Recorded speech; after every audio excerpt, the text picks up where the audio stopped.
A warm welcome to everyone of you that's joined us in this, our 8th CIG Services Masterclass, and particular greetings to those who've joined at times outside the normal working day.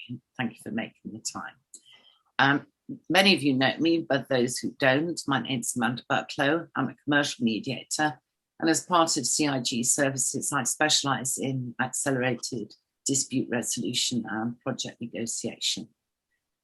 CIG Services is a group of innovative and experienced construction professionals from many disciplines, and we rapidly evaluate construction operational and financial performance to meet project or investment objectives, or indeed to support turnaround. Now, the title of today's masterclass has its origins in a phrase used most recently by Richard Bayfield, who is on the call today: the critical friend. A friendship is a special type of relationship which bears the scars of radical acceptance and getting through the tough times. And many of us, even in our professional lives, have had very, very important friendships. There are some that are expressed here today, where we have been side by side doing some very different things. Here, in this masterclass, we use the term to define a role which is increasingly critical and indeed radical. Why radical? Well, it goes against the grain of passing risk down the chain, and the critical friend invites the client to revisit accepted truths, unhelpful assumptions, and perhaps even the shadows of denial.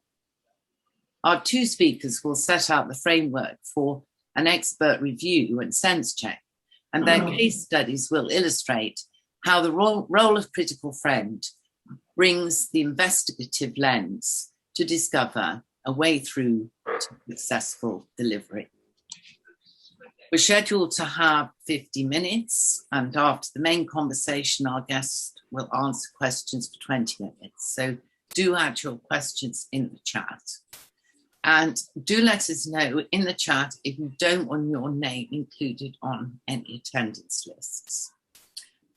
Are there any questions at this point? No? Everybody happy? Good. So Nick Field is a chartered civil engineer by background with particular expertise in project, programme and construction management. He's held directorships with leading contractors, engineering consultants, project management consultancies, and he's acted as project director on several major schemes in the public and private sectors. His knowledge of current industry practices such as alliance contracting, Project 13, and partnering is comprehensive, and he has been involved in many projects using these concepts. Charles O'Neill, well, Charles's focus is on performance contracting, completing on time and on budget, based on detailed planning, specifications, cost estimates, and effective contract terms. Key projects have included hospitals, schools, and prisons, major bridges, motorways, high-speed rail, and energy. And design and builds have included shopping centres, multi-stories, offices, hotels, and apartment blocks. Charles's international experience, broad and deep, and an appreciation of cultural and business practices in many countries. And currently, his main activities are consulting on infrastructure and PPP risk management. So, I welcome our speakers and all of you, and I would like to hand over to Nick. You're starting, aren't you, Nick? I am indeed, thank you. So if I could just get up the presentation. That would be helpful. And get it started. That will give you comfort, will it not, Nick? Indeed, indeed. Well, anyway, thank you, Amanda, and thank you all for joining us. So just while Amanda's sort of pulling up the slides, just start with a little bit of a health warning, really, I think. What we've done with this presentation is we've focused on, maybe next slide, please, Amanda. Thank you. So we've focused on trouble projects because it's probably easier to illustrate the points we're making in that regard. But we always recommend that prevention is better than cure. And frankly, we'd rather stop projects going wrong in the first place than fixing them when they've gone wrong. And so we always recommend gateway reviews and regular health checks, just to make sure that the project's set up right, which is actually critical for success, it stays on track, and warning signs are spotted to allow early intervention. So, maybe a visit to the project once every, quarter, just a short, sharp review, just to make sure everything stays online. And really a relatively small investment can prevent huge problems from occurring down the line. And of course, projects that go bad are bad for your finances, they're bad for reputation, they're bad for careers, and they're certainly bad for your blood pressure. So, our advice is always, get interventions at the right time to stop them from going wrong. But whatever the case, the key is timely intervention by seasoned experts, and I'm making a differential there between sort of an expert review by people that have got a depth of experience that really can get to the root of problems very quickly and understand in depth the implications of the wrong strategy or wrong decisions made now, how that may impact on the project downstream, from sort of internal peer reviews. And many of our clients, they have an internal process, an internal system, and they review projects internally. But what we find is they tend to be slightly more of a tick box exercise, and maybe the people involved are looking more for what's been forgotten rather than really actually being able to get to the fundamental issues that might impact on the project. And of course, critically, as Amanda said, your friend is the person that's able to tell you what you need to hear, not what you want to know.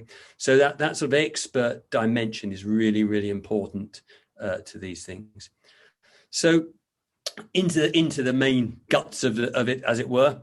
So you're an investor, a government department, a developer, head contractor, maybe a large consultant with a major project, but your gut feel tells you that there's something wrong. And many projects go wrong, get into trouble and go wrong because the client or the participants don't recognize those early signs early enough. And what we find is that the projects can go from being okay to quite bad really quite quickly.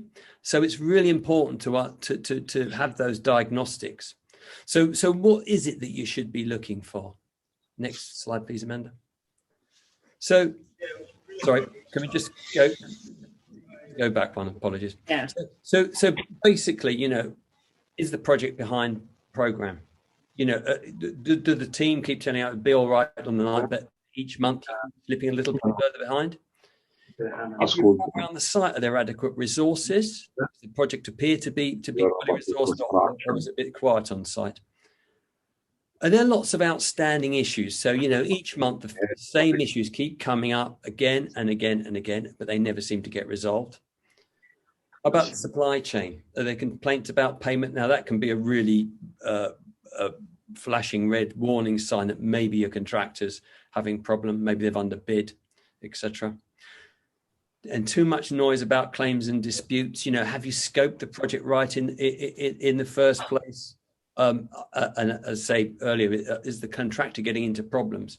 Relationships, what are they like? Are they going bad?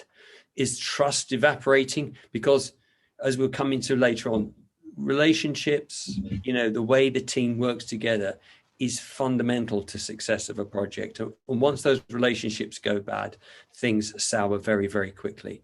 So over to Charles, who'll take us through a sort of typical project.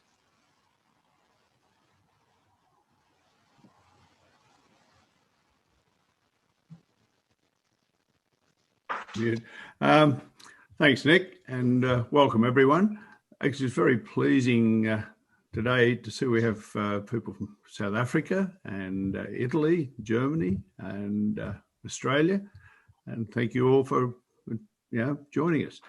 So, following on from what Nick just said, I'd like to review a hypothetical 22-month project worth £60 million, a good size midstream project. And we go on to a site to review a project like this, first thing that we would do is ask to have a look at the program. Now, it might be a Microsoft Project one or a Primavera, or there are different types. And typically it'll be 3 or 4 pages of A3 with, loads of activities. Well, I generally, take these 3 or 4 pages of A3 and turn to the last page, because you'll find invariably that the first couple of pages are very well laid out. There'll be the civil works and the frame and structure and cladding and all that sort of thing, all very nicely done.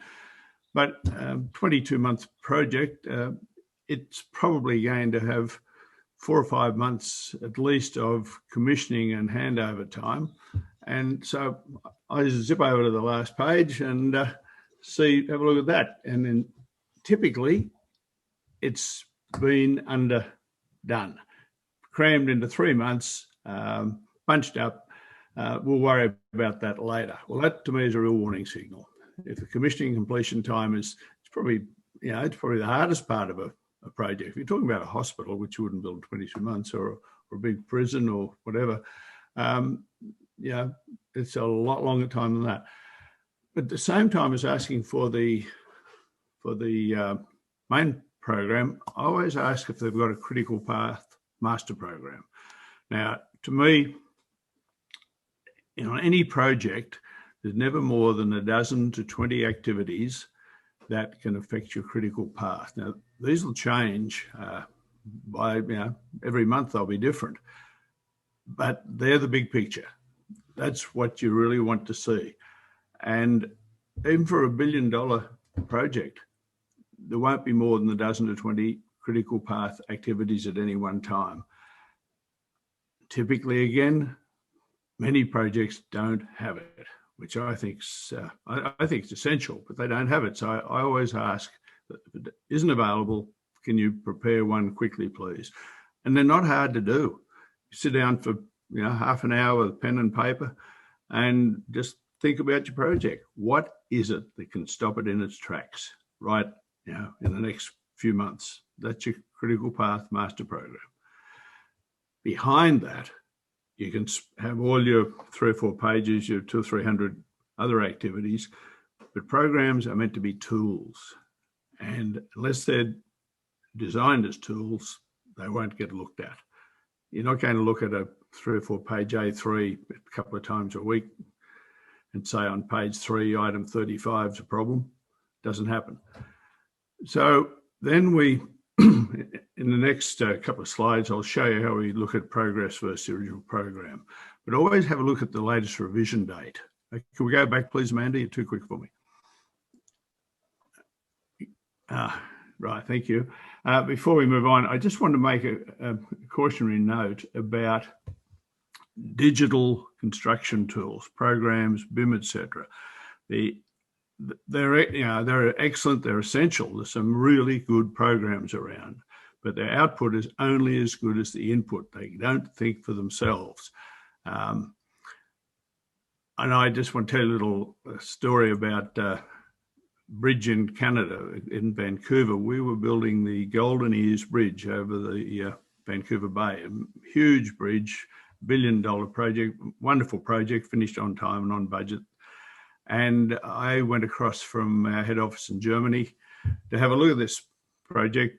Once I used to go fairly regularly, and sitting down with the team, and I just saw something in the program that just didn't make sense. It didn't sequence properly, it wasn't logical. And I said to the guy, the programmer, I said, can you explain this to me? Because it doesn't sort of add up to me. And he said, no, it's right. It's got to be right. Microsoft Project produced it. So enough said.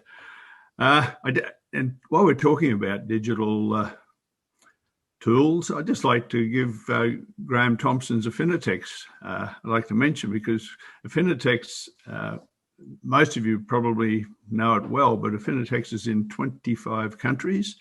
And I think you tell me, Graham, about $600 billion US worth of projects. That's incredible.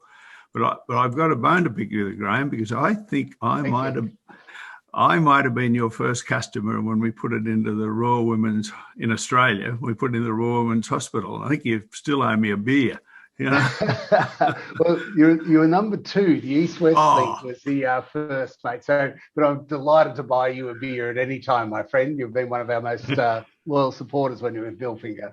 Right, thank you. Thanks, Amanda. We'll move on. Now, I'm going to talk about costs, but we won't dwell on this slide. I want to show you a simple chart, which we can wrap it all up in this chart. This is a very simple but a very effective big picture chart for any project. So this typical project we're looking at is 22 months, 60 million pounds. That's our target. That's the contract price, contract date.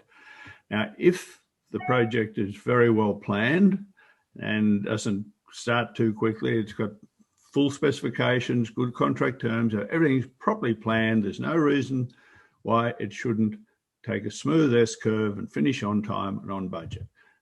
And that's in due proportion to the amount of planning, degree of planning.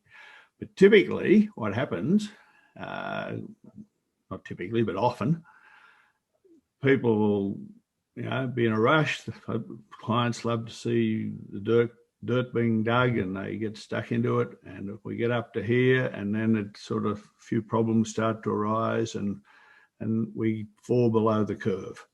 Now, here we are out here at, we've reached month 22 already. We've spent nearly 50 million and we've got a long way to go. So we've got real problems. Now, they called in somebody to do an independent review, but far too late. They should have called them in about here, but they called them in here and they found they'd spent 40 million so far. And cost to date, 40 out of the 50 have already been spent. Can we go back to the chart, please, Amanda? You just jumped off it, thank you. But importantly, what's it going to cost to finish? Well, unfortunately, in this case, it's another 40 mil cost to complete. So we're going to have an overrun of 20 mil on 60. Going to cost us 80, 33% cost overrun. We're going to have a 8 months overrun on time. And you put a chart like this together for any project and track it through. It's very valuable, very valuable. We see up here, this is typical of a project in trouble, have trouble finishing. Okay, well, enough on that one. It's just a very simple chart, but tells a lot. Now, apart from program and costs, we have a few other things we want to look at when we're doing our reviews. QA, the regulatory and approval situation. Have they got effective risk management, early warning systems on the project? With early warning risk management, in my book, anything that places the project in jeopardy, the moment you smell it, the moment you even sense it, you should share it with your team, because the team might be able to prevent it or mitigate it if it's started. We look at the approvals and the HS&E status, see if that's all in order. Check the supply chain payments, because Nick mentioned that earlier. QA issues, standards, inspections, self-assessments. I'll come back to that in a minute. Fire regulations are a big deal, and that's global. I can tell you, it's every country. You should make the fire department your best friend, always. It's so important. Now, we all know about the Grenfell Tower tragedy. We know about, and we've just heard about the Ballymore fire. Shouldn't have happened 3 years after Grenfell. It just shouldn't have happened, but it did. Berlin Airport. I won't go into the details, but it's a shocker. It opened last October, 9 years overdue over the original opening date. I think 10 billion cost instead of 3 billion budget. It was all to do with fire regulations being ignored. When they were building it back in 2009, 10, whatever, the construction director was very arrogant and high-handed, and he said, this is my project, it's a national project, and Berlin Fire Department, you can go jump. Well, they didn't. And they left a lot of the fire requirements out, and it was 4 weeks, I think, exactly before it was due to open in March 2012. Berlin Fire Department walked in, said, "You're not opening." It's like a massive shopping centre. The shops were fitted out, hundreds of new taxis, thousands of people employed. It was a total disaster. You can Google it. I won't tell you anymore, but I want to just mention this project here. This is the Hull Women's and Children's Hospital. Stuart Lane, you'd know all about this one. I think we were working together at the time. Now, this is a very nice hospital, opened in 2003, and it replaced 3 old maternity hospitals. So the story is this: about 3-4 months before it was due to open, we reckon it was on track. This was a PFI, by the way. It was on track. No reason why it couldn't open on time on the 1st of September. So the NHS sent out letters to about 1,000 expectant mums saying, "Great news, you can have your babies in the new hospital." And so that was all good. 4 weeks from opening day, the local Hull Fire Authority came in to do their final inspection and sign off. Now, they hadn't been involved because it was a self-assessor, an independent assessor employed by the subcontractor and the head contractor to do self-assessment, as I call it.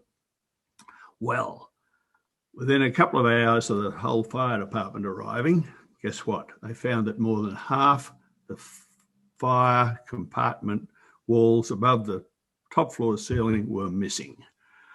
And that was really bad news, more than half. And this, it's big. Well, I was in London. I shot up there as quickly as I could. We had a quick review, and I won't go into why it happened or what the repercussions with the people were, but what we decided on the spot was we were not going under any circumstances to ask the NHS to write to 1,000 pregnant mums and tell them they couldn't have their babies in the hospital. That was not on.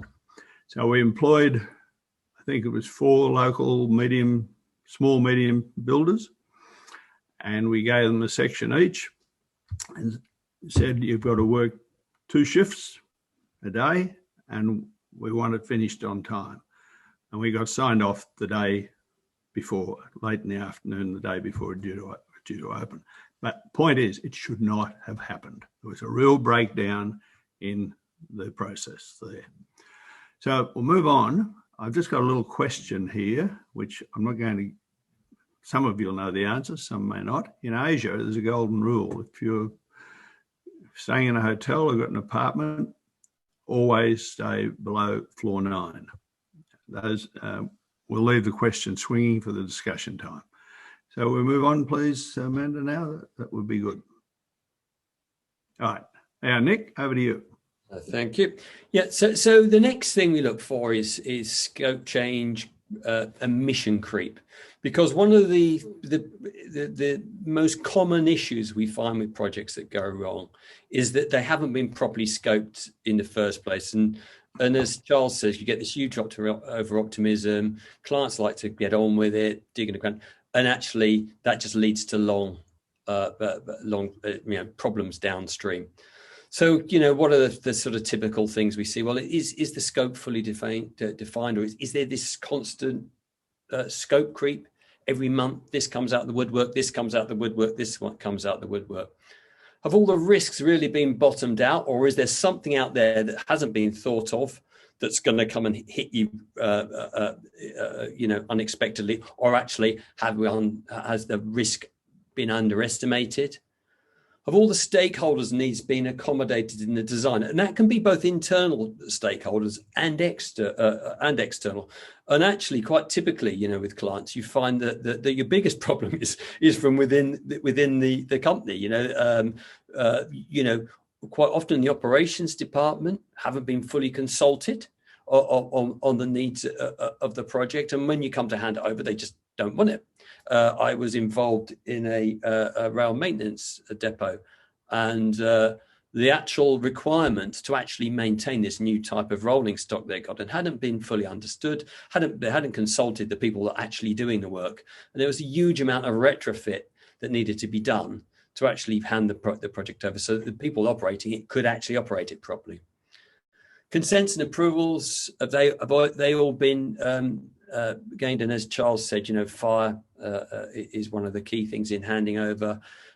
Commissioning is obviously, it can be extremely problematic, and also the ORAT, the operational setting to work, etc. And as Charles says, very typically we find that hasn't been properly thought through, and it leads to big problems towards the back end of the project. Has the methodology been fully defined and thought through in detail? And I suppose the most obvious case of that to cite would be the big arch at Wembley, where the contractor there really hadn't fully understood what was involved in putting something of that scale up, and it had huge cost implications, and that's very well detailed in lots of literature. And also, has all the work been required that's required been procured and market tested, or actually, is there a big lump of work coming that's been underestimated and you're in for a nasty shock? So if the answer to any of those is no, you can expect problems downstream. And of course, the issue with projects is that, of course, any project, however well planned it is, things will come from that you hadn't thought of, will come an impact. And of course, the larger the project, the more sort of those influences are going to more likelihood those influences are going to occur. But of course, if you're starting up from a base where you haven't scoped the project in properly from the first place, that makes the management even more difficult. So next one, please, Amanda. So last but by no means least is relationships. An absolutely key to delivering projects is the quality of the relationships. Construction is a team game, clarity of direction, inspired leadership. These are the hallmarks of a project that's going to be successful. And I always think, where project lacks that, it's a bit like a ship that becalmed at sea. There is no direction, there's no forward momentum. So we always say, what's the management style? Who's running the job? Is it Nelson Mandela or Attila the Hun? What's that sort of communication style that they've got? What's the management style? Is it effective or not? Has trust evaporated? Trust is the absolute lubricant of collaboration, and collaboration, as we've always said, is absolutely key to delivering projects. And when your client's openly criticizing the contractor and vice versa, you're into a downward spiral. Is there an expectation of underperformance? So there's actually some really interesting psychological research that actually says if you tell someone that you think they're going to underperform, they will underperform. There's a kind of self-fulfilling prophecy there. And I think you only have to look at Liverpool this season. A world-class team, they lose their mojo, they lose their faith in themselves, and all of a sudden they're plummeting down the league table. And actually, that's a pretty good analogy for projects that go wrong. What we find is when things that relationships break down and the team loses its confidence and trust in each other, things go from bad to worse very, very quickly. And last but not least is the contract. Is it actually designed to create collaboration, or does it actually pit the project team against each other? Because if that's the case, you're starting from a low base to begin with. And as I said earlier, all of those where those relationships are broken down, we get into what I call the project death spiral. It just goes from bad to worse, and of course, the further down that spiral it goes, the more difficult it is to recover it. Next slide, please, Amanda. So typically, how do we go about reviewing a project and getting to the key issues rapidly? Well, Normally, we put a small team of experts covering the key disciplines in place. It's 3 or 4 people, and of course they're selected depending on the nature of the project and on what the nature of the problem is. We start out generally with a comprehensive document review, program, project execution plan, scope, etc., etc. We then do a site visit and orientation, and that's really important because when you walk around a site, if you walk around with a program, and you can pretty soon gauge, is what we're seeing reflective of what we're being told about progress? Is the site busy enough? Does it look like a well-managed site? I don't have to climb over heaps of rubbish just to get to the work site. If we look at the progress on site, and the program says that, those 2 slabs are going to be finished in 2 weeks, and they've not even started putting the rebar in. We kind of, you get a feel very quickly. We then have engagement with a project team, and typically that takes the form of interviews, and it's essential that they're confidential, because very often the team have an awful lot of understanding of the project, and they have their own view of what's wrong, and you can triangulate things pretty quickly. So really important that they're confidential, open and frank. Or if people are just going to protect their position, it's not going to be very helpful. But of course, people do tend to do that, and that's why you need a level of experience to sort of dig into what you're being told. From those processes, we rapidly identify lines of inquiry, and we do a deep dive into those areas of concern. I mean, typically on a project, there'll be many things that could be better. But what we're looking for is, what are those key 3 or 4 things that are creating the issues that we're seeing and that the client's concerned about? And of course, experience is the key to asking the right questions and challenging constructively, because it's kind of what you're not being told as much as what you're being told, and probably sort of probing in the right areas that maybe the project team haven't even considered, that really gets you to this sort of the diagnostics. Next, please, Amanda. Thank you. So solving the problem. So, I mean, the reality is that a new start is really possible. I have never once advised a client to get rid of their contractor or the consultant, because the truth is, when you're in it, you're in it, and you're just going to make a bad situation worse. It's just not a feasible thing to do.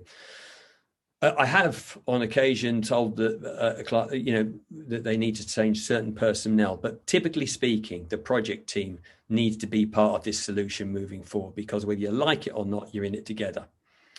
Of course, the recommendations must be independent, frank, unbiased, and evidence-based. And the tangibles, cost, schedule, scope, etc., and the intangibles are equally important. I say, really quite often, because of the sort of nature of the industry we're in, those intangible issues, relationships, etc., are quite often underestimated. But as I say, inspired leadership, direction, clarity of purpose, these are the things that drive projects forward. Simple's good. We like to make clear, concise, achievable, and prioritized recommendations. And typically what I do is it's a pretty comprehensive checklist, red, amber, green. But what we're saying is, of all of those things you could do those 3 first, and then do these 3, and then do these 3. And what you tend to find is once the team focus and they see a bit of success, the wind goes back into the sails of that becalmed ship. And things get up and running pretty quickly. And so, and the other issues tend to look after themselves. So it's really important to focus on what's going to 3, 4 things are going to make a big difference. And then embedding the recommendations and measuring impact with follow-up. Maybe, the first month, couple of months, 3 months, just to check that everything's on track, to clarify any recommendations, or when the team haven't quite understood what it is you're going to say. These are actually vital to getting the project back on track. So thank you. So over now to Charles, and we're going to give you a couple of case studies that hopefully illustrate the points we're making. Okay, thanks, Nick. Can we Thanks, Amanda. I'm conscious of the fact that we're running a little behind time and want some discussion time, but I love case studies. So I've come up with one here that's just got about everything wrong with it that could be, because you don't learn from perfect projects. Well, you might learn a bit, but you learn an awful lot from bad ones. So this is a district energy scheme that got into big trouble. Very big project, a major urban development with 26 residential and 3 commercial towers, a shopping centre with 300 units in it, 2 hotels, a suburban railway station, new one, and a stadium. All new build, and it was 5 months to opening date, but there were no utility supplies available. No electricity, no gas, no water. And as you know, a district energy scheme, it's all reticulated underground and from 1 or 2 energy centres like this one. So the commissioning had started and they were using generators and water tankers, and there were some unhappy customers. Thanks, Amanda. Move on, please. The contractor's status, they were 11 months behind program. Only 3 out of 22 subcontractors were on site, and only about 30 people out of a 900 workforce were on site. I got called in with 2 other people to do a very fast review and make recommendations to try and solve the problem. The issues were that the high-handed, against very high-handed sledgehammer construction director was withholding payments from subcontractors, and they'd all walked off the site. The contractor was looking at heavy losses, and this guy had mounted mountains of claims and disputes he'd put together against his subbies to try and recover losses. He really lost the plot. Anyone objected to his method, he fired them. The company was a subsidiary of an overseas group, a big international group who hadn't kept their eye on well enough.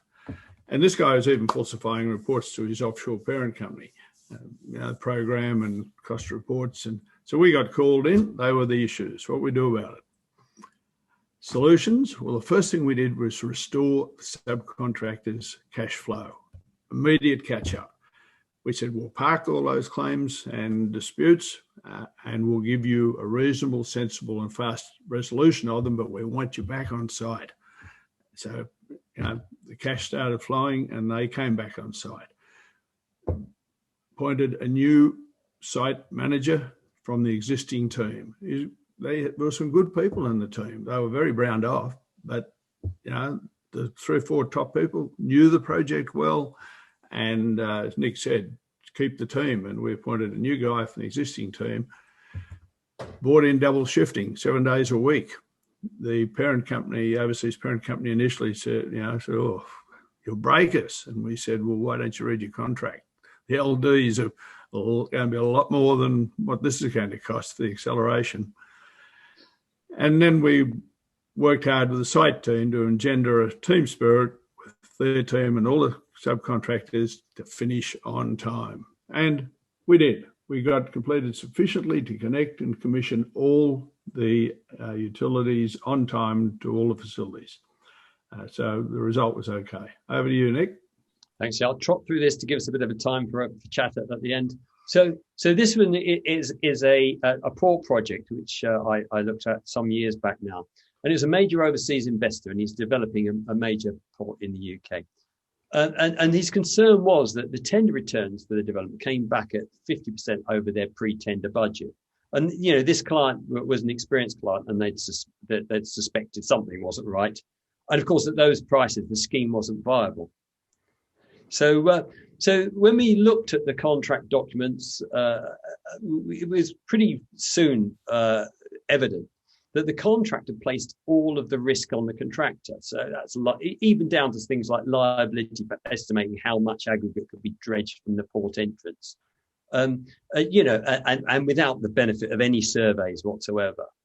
And also all of the packages have been placed with one single main contractor, even though they didn't bear much resemblance to each other. There was dredging, there was the port equipment, there was the infrastructure, and there were the port buildings. But to risk wrap the project, the client had been advised to put it all under a main contractor. Of course, what that meant was he was paying margin on margin, risk on risk. And of course, the market was buoyant at the time, and the contractors had priced in all of that risk. So that meant that the client was going to pay for the risk, whether it materialized or not. So what did we advise? Well, basically, we came up with just a more balanced contract with the client accepting some of the unquantifiable risk, and also we advised him to invest in more surveys just to take the uncertainty out of the project. We repackaged the works into 4 contracts, as I just mentioned, because the client was quite capable of managing 4 pretty well independent projects. And we developed a detailed risk register so that the client could actually see exactly where the risks were, how much how much allowance he needed for them, and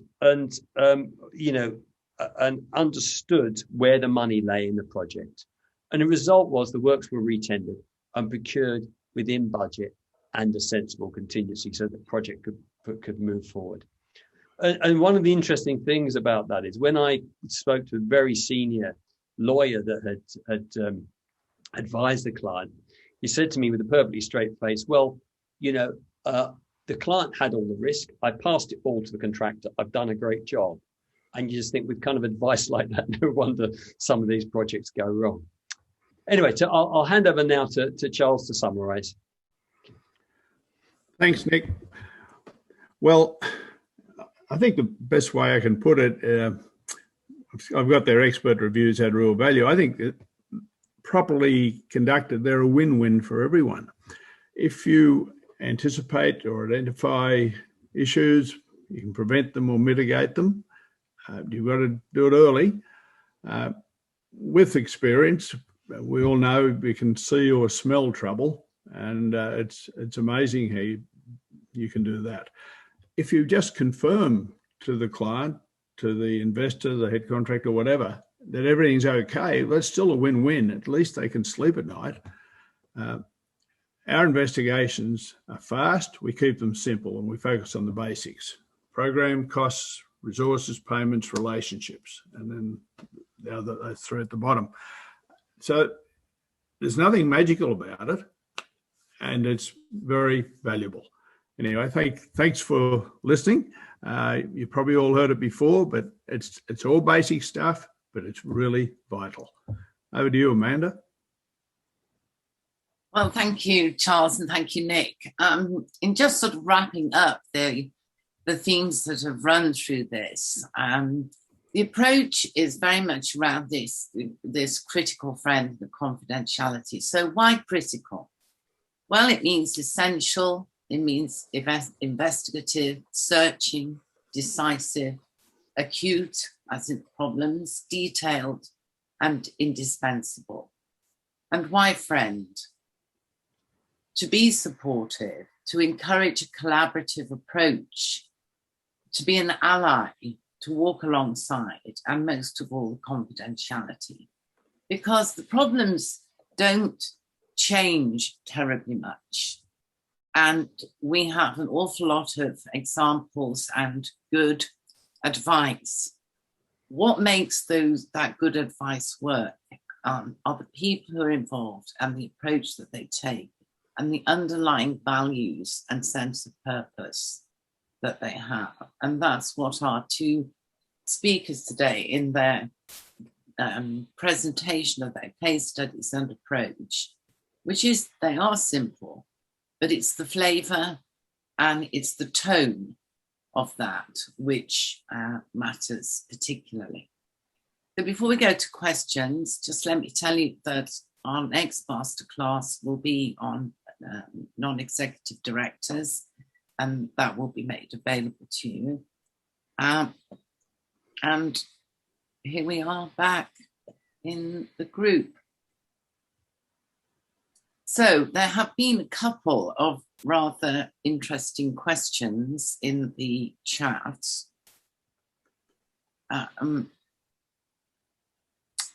From Richard Bayfield, who must declare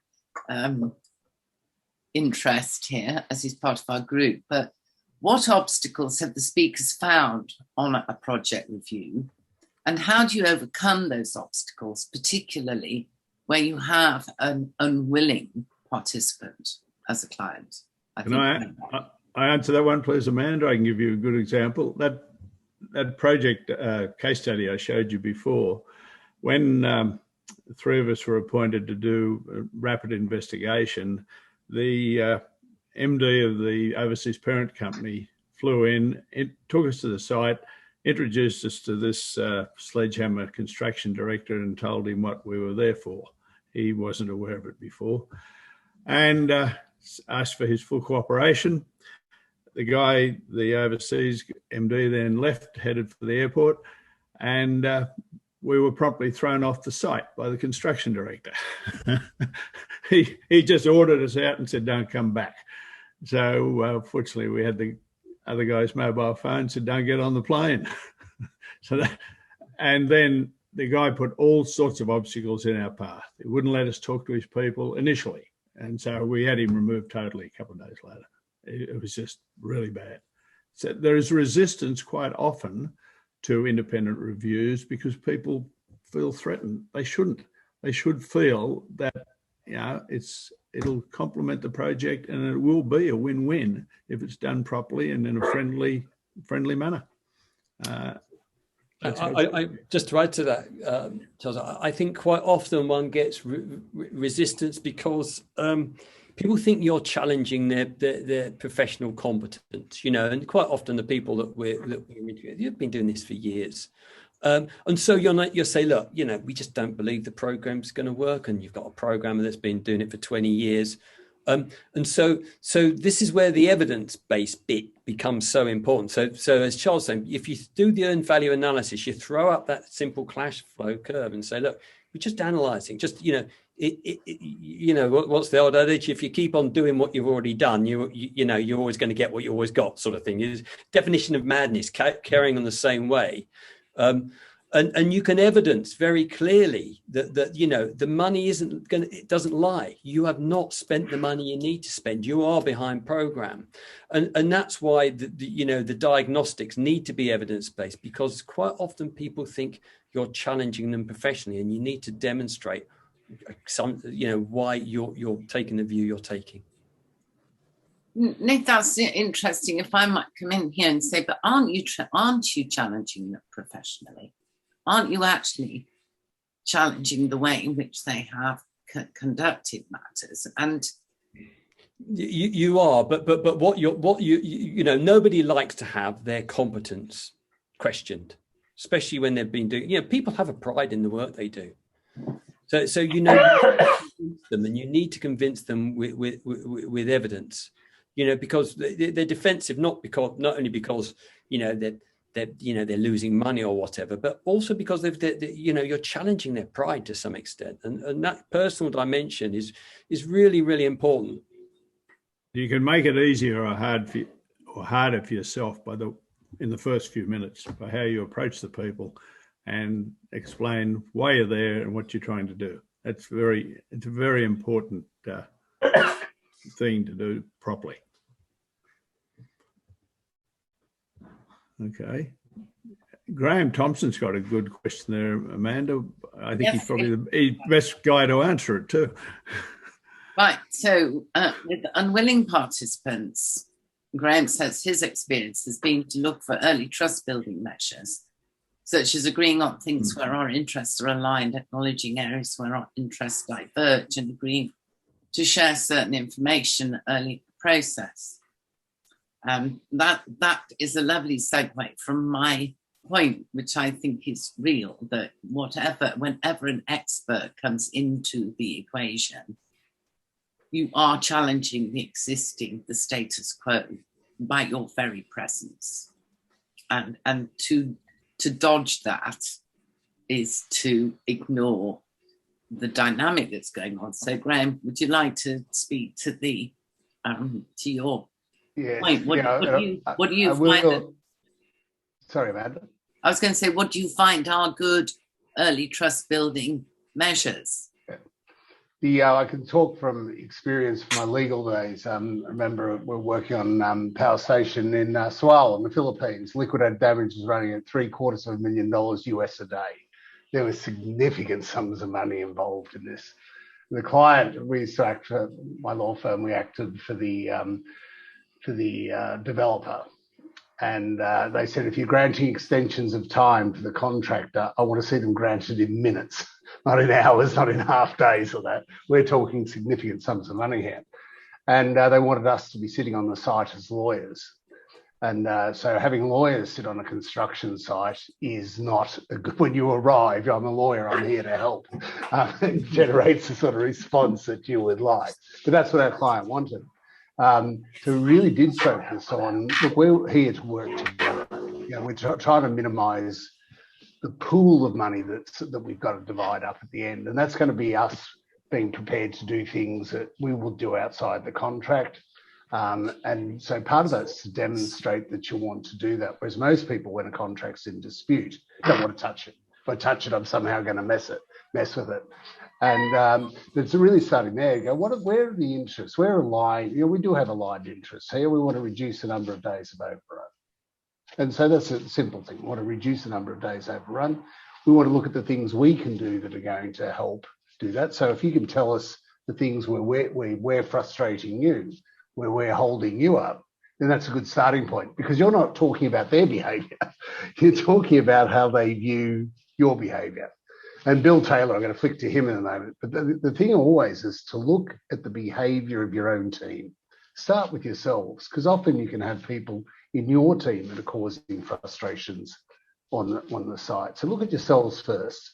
Get the other party to talk to you about how they perceive you and the like, which is way better than you telling them where they're going wrong and how much they're annoying you. And then often you find that there's a shortage of information. You don't quite see the same information. People won't all of a sudden blurt out everything to you, give all the information, but there's certain information that I call is non-emotional they have and you need. Get to share that information, and likewise the same in return. So they're just examples of the first trust building measures. And in doing that in discussions, people can sort of get the sense of who you are and what you're trying to achieve. So it's a journey. But I got Bill Taylor's on the line from the Institute of Collaborative Working. This is his forte. He's now going to tell you why I'm wrong. Graham, no, you're absolutely right. Having just come off an LFE myself, learning from experience on a delayed construction program, it was interesting. There was quite a lot of emotion in the team, and this was obviously a government program, and therefore there was quite a lot of reputational issues going on here. And the way I dealt with it was I took the company names out of everything. So I just talked about the technical support provider. I talked about the main contractor just as MC or TSP, and the whole discussion just took the names of the companies out of discussion, out of any conversation. So it enabled us to step away and look at it from a different point of view, different perspective. And it really, really helped. So we did the interviews and did all the sort of stuff that Charles and Nick talked about and how to construct. I've done hundreds of these type of activities, deep dive activities. And you've got to separate out the emotion. You've got to get the emotion out and just deal with the facts, as you correctly say. But you've got to build that trust in you, and recognizing that you, when you enter the environment, change the environment as well. So, the coach is really, really important. The trusted advisor. You call it critical friend. I call it a trusted advisor. Yeah. And how you do it. You've got to create that trust that this is not personal, divorce from contract, people's names and companies' names, and get to the facts. Okay. Thank you. Another thing that I've just to wrap up on that, one of the other things I found quite helpful on all the disputes and reviews I was doing is to try and split your time into two areas. One is just what can we do to minimize it? So it's factual, it's technical, it's the engineering side.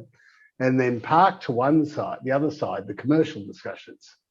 And often the two, as soon as you say something, people are thinking commercial, to try and bifurcate so that you say, this morning, we're just going to talk about what we can do to improve the delivery of the project. And let's park anything that comes from, commercial from that until this afternoon or tomorrow or Friday or whatever. And then we'll spend time on that discussion on Friday. To try and separate the two, in my experience, is quite helpful.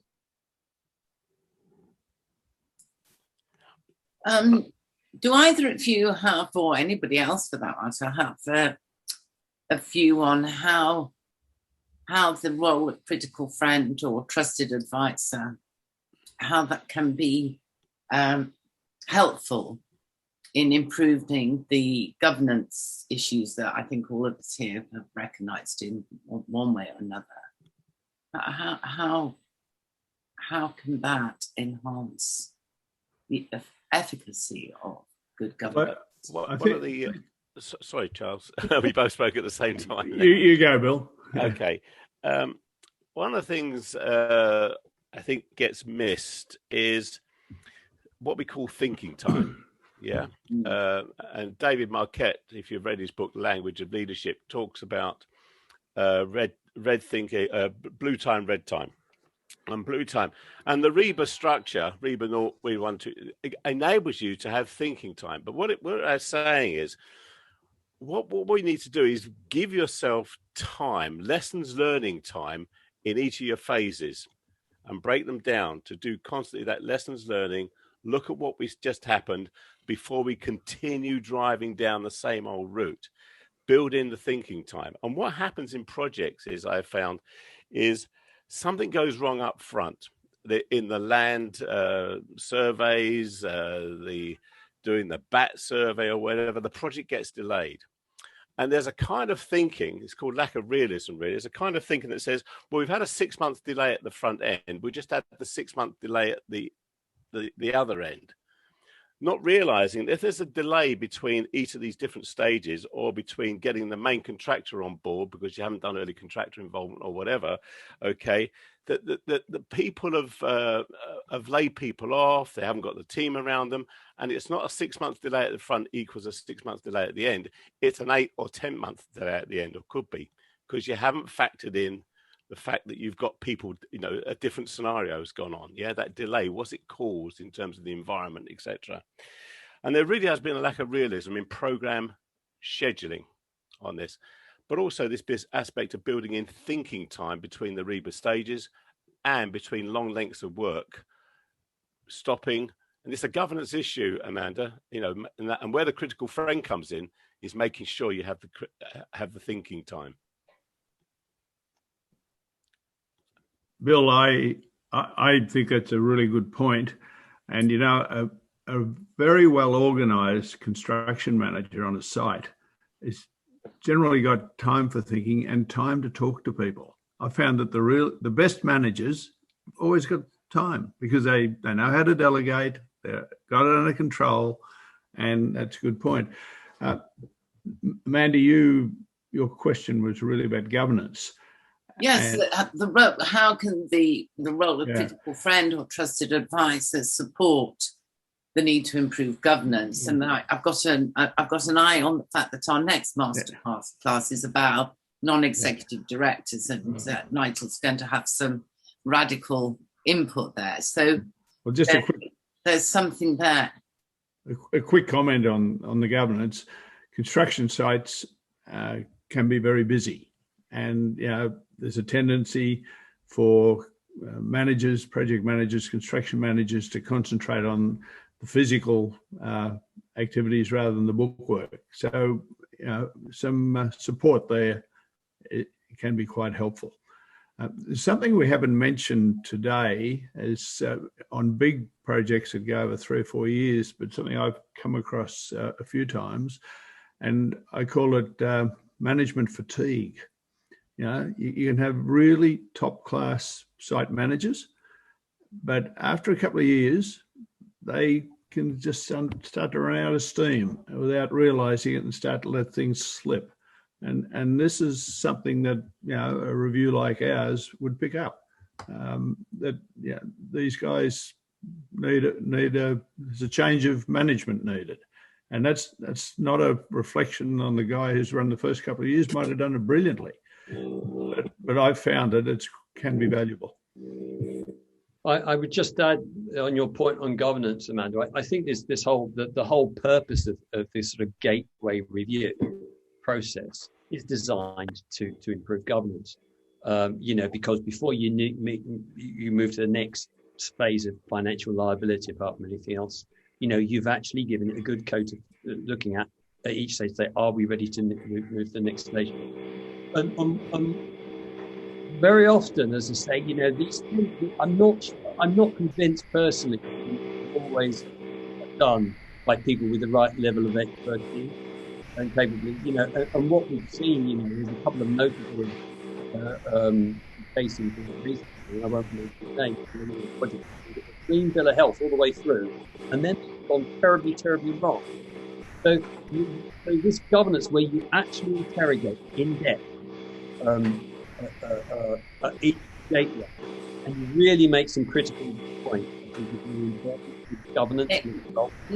Nick, I must stop you because we've got some really bad interference in the back. Or something. Somebody's got an angle grinder going in the background.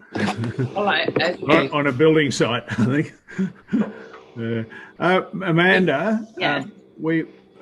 We had a question there or a suggestion from Jacopo in Italy, and I see that you're still online, Jacopo. I'm just wondering if you'd like to comment, because Jacopo's attended some of our other masterclasses too, and he's made a suggestion about the next topic or a topic. Yes, thank you, Charles. Can you hear me? Yes, very well. Okay, thank you. Yes, first of all, thank you all for your extremely nice webinars. I'm a lawyer based in Italy, so I'm one of the bad figures you have in the projects, and there would be much to say also in regard to the roles of lawyers in the projects, but this is commonly discussed. Yes, I would be interested in knowing something more on methods to get the trust, especially for people who go on site for the visits and to put the parties together. I think that is a kind of art, and I saw a few very clever suggestions in the chat, but probably it is worthwhile discussing that more in deep, if possible. Well, that applies to engineers and also to lawyers who might be involved in the claims or are as dispute boards, for example. Well, thank you Perhaps for I could the pick that up. suggestion. Yeah, sure. I was just going to say thank you to Jacopo for the suggestion, because that's a really good one. Richard. Yes. I think I refer back to a review I did about 2.5 years ago, where this issue was trust building was a key part, and actually the project itself was about halfway through very complex stakeholders. And I know there's been a lot of discussion around behaviours, and I think Bill Taylor's comments are particularly valid around trying to depersonalise and decompanize the whole process. And I actually spoke to the project lead first of all, and I said, just give me a view. You've told me this project is wrong, it's going badly, it's failing, but actually what do you want me to do? Do you want me to find the guilty? I'm an engineer lawyer, and work out who you should be prosecuting, or do you want me to try and build the team? And he said, I want the team to be built. I want the project to continue with the same participants as far as possible, which echoes a lot of what Nick had said. This was a Lord, someone, we have meetings in the House of Lords around this. It was a very high political stakes project. And I then decided that I would meet the team together first of all, but very quickly it became, there were so many big egos in the room, Ministry of Defence, big contractors. I then said, right, I'm going to meet you all individually. And then one of the questions I asked them was, what's the reporting on this project? Who do you report to? Who signs off? And actually it was like a spaghetti drawing. It was just a complete mishmash of different people reporting either to the MOD, who provided some money, or some other organisation or charity. I then went back to the project board and the principal in particular and said, this is the real problem, there's governance. We need to sort out the communications, and until that happens, nothing else will happen. They'll just be fighting the whole time. But actually the key to it was having the mixture of the private conversations with the public conversation right at the start. And I think one needs to go in with sufficient status in the industry to be able to have these conversations, but to be very streetwise and to be thinking on your feet. How does this go? There was an architect with a very big ego, so it was a heady cocktail. And I think that's part of the issue, that it's not just a tick box. You know, engineers do peer reviews. I'm an engineer, and you check the program, you check the cost and everything else. But actually, there's a lot more behind this. And I think the behaviours are a subject which is worthy of the next webinar. So that's my comments, particularly to you, but really good subject. Thank you. Thank you. We've got a comment here from Bob, who says, Charles said that there is nothing magic about this. It's all basic stuff. So how do we explain that the IPA recent report says that only 1 out of 34 projects was likely to succeed on objectives, and at least a dozen were slated as not able to achieve objectives at all? The last bit I add. Can I answer that, please, Amanda? Well, if you must, Charles, you must. Well, he addressed it to me. Okay, well, there's 2 issues here, Bob. Firstly, the basic stuff I'm talking about is the way we conduct reviews. The IPA report and all those projects they think are not doing well, that comes back to things we've been discussing in previous masterclasses, and I know we have with you, about totally inadequate pre-planning and estimating and rushing into projects without a proper foundation. Those projects were all in trouble the day they signed the contract. Every single one of them would have been heading for trouble that very first day because they weren't properly planned. The contracts were inadequate, the specifications were probably inadequate, the approvals, timing and program, right across the board. You'll find there are common threads. So that's, but our investigations, they're straightforward. We go into a project that's underway. We stick to those fundamentals that we've talked about today. We can tell you the picture, what the picture is pretty quickly. Does that help your question? And there is an art to this in combining the regeneration of trust, the right kind of questions, putting people in a place where they feel able to tell the truth, and also for them to have their cortisol lowered enough for them to be able to employ their critical thinking faculties and use the fantastic knowledge that they actually have. So I think that's an important thing. Graham says, oh, right. Okay, Graham. Thank you very much. You read that. I was trying to be lazy there, but I think the IPA report, the Government Major Projects Portfolio, is really worth looking at. Yeah. In summary, and I ran out of space in the chat box, but in summary, out of the 125 projects worth £448 billion, in the review of those projects by the IPA, the government assuring its own projects, only 4.5% by value of those projects are considered to be probable or highly likely to achieve their objectives.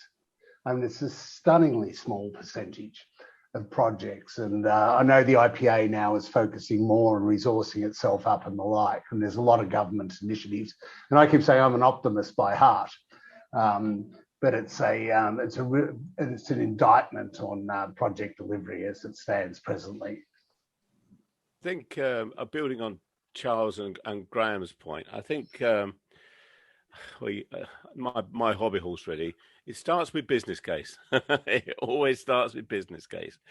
What are we trying to do? And there is this kind of lack of realism, or this sense that we just got to get this signed off, get the project going, and it'll be okay, you know, without really doing that groundwork and really planning the right commercial models, the right procurement structures, the right understanding. Why do we need to do certain things, etc.? You know, why do we need to collaborate for this project? All that sort of stuff. The business case are not robust.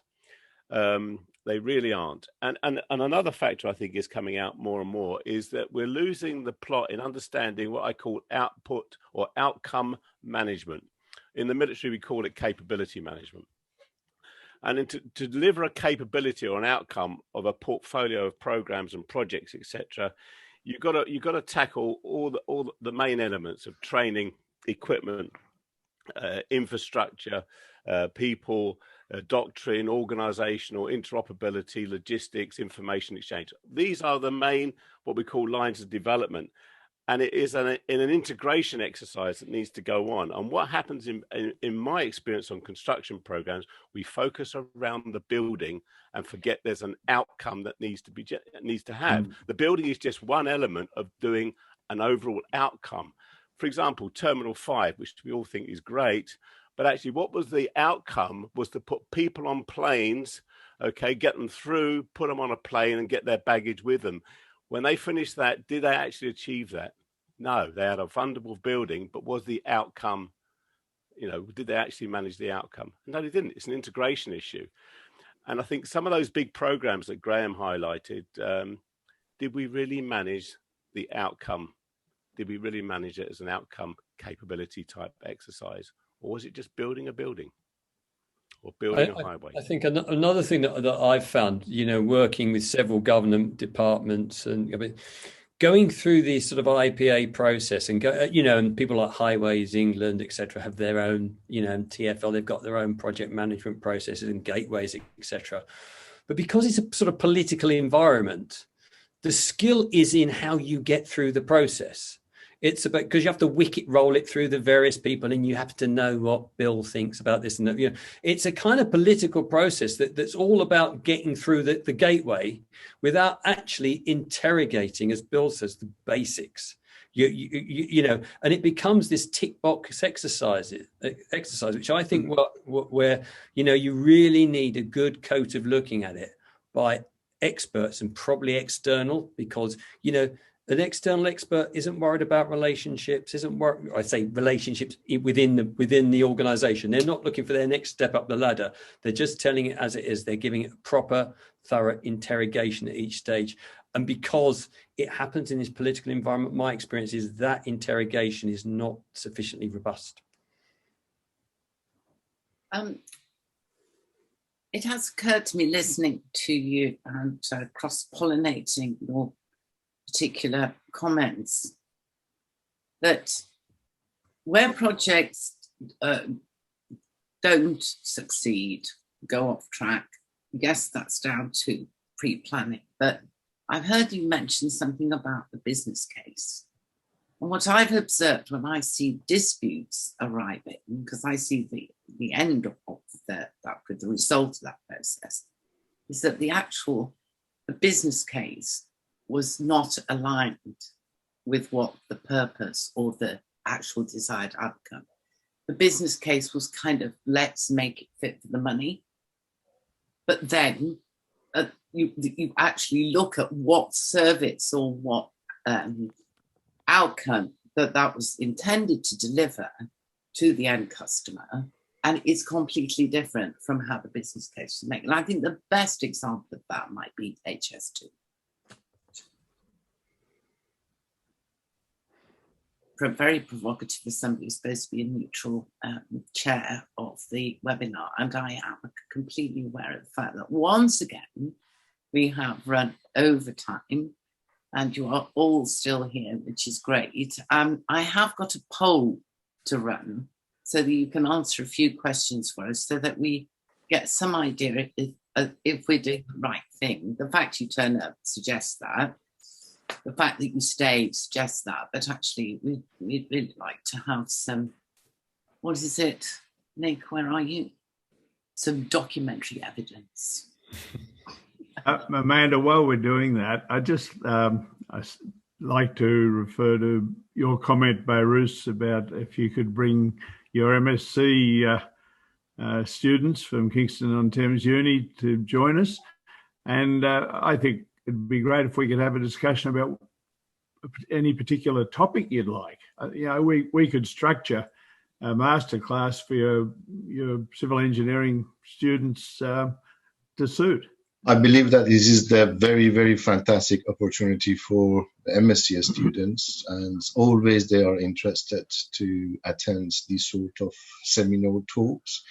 And even when we finish the semester or terms, still, if the video is available somewhere, which I can see that is recorded, I can put it in my course every September from the beginning of the term as some material of the teaching which we have.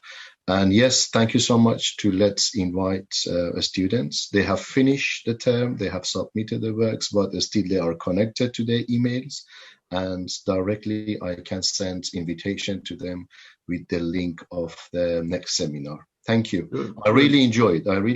And definitely I'm going to suggest a few specifically with regard to risk management, Good. Which you have given talk before here in the school. Thank you. Thank you so much, all of you. Thanks, Boris. And we'd love to work with you. And thank you so much. Thank you so much, Richard. Thank you. Yeah. Thank you, Nick and Bill. And Amanda, of course, everybody. I leave you in this stage, and thank you again. I hope those you've voted before you leave. I'll vote. Okay, I should vote. Yeah. Oh, okay. So I'll be really grateful. Okay. So is it any link to? I cannot see anything. No, it's in the chat. Is in the chat. Yes. Okay. Can we see it? No, I cannot. I cannot see it. I had it and it's gone. I saw it and I completed it. Right. Okay. Well, never mind. It's not the most important thing for world peace at the moment. Got it. Amanda, is going to be video available? I can have a link or something, or you're going to send just to the people which attended to participate? Well, it depends how nice my colleagues are to me as to whether I spend that hours editing the video. I think when it comes to educational institutions, I think they will enjoy it. Champagne, flowers, anything like that. Naked corruption, that's what we like. Somebody's got to say something. Right, so, gentlemen, thank you very much for your time. Thank you, Charles. Thank you, Nick, for the effort and the preparation you put in, I know, because I helped put the whole thing together and it shows. So, we will be having our next masterclass on the 16th of June. We will be talking about non-executive directors, the nature of which has been very much in the news recently, particularly in our field. And we hope to have another quite sort of challenging conversation about that. Nigel Brinkley will be hosting or presenting at that. If in the meantime, any of you have any questions or any challenging or want to be critical friend, do ping us an email. The website has got the masterclasses on it. Most of the videos are up there now. More will follow, pending the supply of whiskey, champagne, flowers, or whatever. Amanda, the polls is here now, but I have filling it, but I cannot submit it. You can't? No, the submit is passive, the button which I want to submit it. Well, they are just they include, I think, 3. There's no restrictions. There's absolutely no governance on this poll. I think, all right. And I'm not... I think after I finish the 4 questions, I can submit it, and I did it. I did it. There you go. I did it. You're asked to answer 4 questions. Yes, I did it.